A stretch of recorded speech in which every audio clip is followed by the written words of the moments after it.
செய்கிறார்கள். கண்டு கழிக்கலாமா? அரசரசம் அரண்மனை வாழ்வும் அழுத கண்களோடு தலைவிரி கோலத்தோடு ஒரு பெண் வந்து நிற்கிறாள். அப்படியா? அந்த பெண்ணை கேட்டது போல் தெரியவில்லையே, கேட்டாரா? லட்சமன்னவா அதை பற்றி உங்களிடம் கூற வேண்டும் என்று சொல்கிறாள்.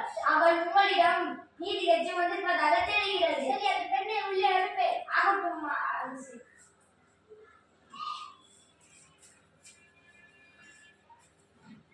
இளமணி போன்ற பெண்ணே, நீ யார்? அழுத கண்களுடன் என்னை காண வந்ததற்கு காரணம் என்ன? உனக்கு என்ன வேண்டும்?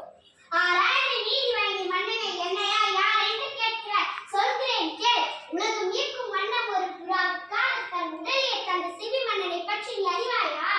பசுவின் கன்றை தேர்காலால் ஏற்றிக் கொண்ட தம் மகனையும் அதே தேர்காலில் ஏற்றிக் கொண்டாடி மனுநீதி சோழன், அவனை பற்றி அறிவாயா? என்ன நான் கேட்ட வினாவுக்கு நீ இன்னும் விடை கூறவில்லை. அதை விட்டுவிட்டு வேறு எதையே கூறிக்கொண்டிருக்கிறாய்.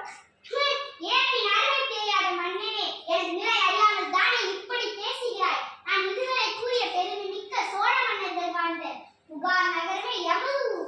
அவ்வூரில் பழையில்லா சிற்பனை உடையவர் மா சாத்துவான் என்பவனின் மகனாகிய கோவலனின் மனைவி நான். எனது பெயர் கண்ணகி. ஓ, இப்போது புரிகிறது. அந்த கல்வன் கோவலனின் மனைவியா நீ? போதும் அண்ணா, என் கணவனை இழவதற்கும் என்ன தகுதி இருக்கிறது? முழுவினை பயனாக உங்கள் ஊருக்கு வந்து எனது கால் சிறுமை விற்க வந்த என் கணவனை அநியாயமாக கொன்று விட்டீரே, நீ செய்தது தகுமா? என்ன போது விழித்தது? கல்வனை கொள்வது கொடுங்கோலது அப்படியே ஏற்புடையது, அப்படியே அடிமையும் ஆகும். இது அனைவரும் அறிவார்களே, உங்களுக்கு தெரியாதா என்ன? அரணை தவறிய மன்னனை தவறு இழைத்தவர்களை தண்டித்தால் அரண் என்பதை நானும் அறிவேன். ஆனால் நீ கூறுவது போல என் கணவன் கல்வன் அல்ல. அவனிடம் இருந்த சில அரசிற்குரிய சில மன்ற அச்சிலம்பு என்னுடையது. என்னுடைய சிலம்பு பல மாணிக்க கற்களால் ஆனது. அதன் இணைச்சிலம்பு இதோ என்னிடம் உள்ளது. என்ன நீ சொல்றது உண்மை என்று? அரசிற்குரிய சிலம்பு பல முத்துக்களால் ஆனது. அதோடு இந்த அவைகளிலே அனைவருக்கும் முன்னே உணர்த்துகிறேன். நான் இங்கே கோவலனை கைப்பற்றிய சிலம்பை நீ கொண்டு வா.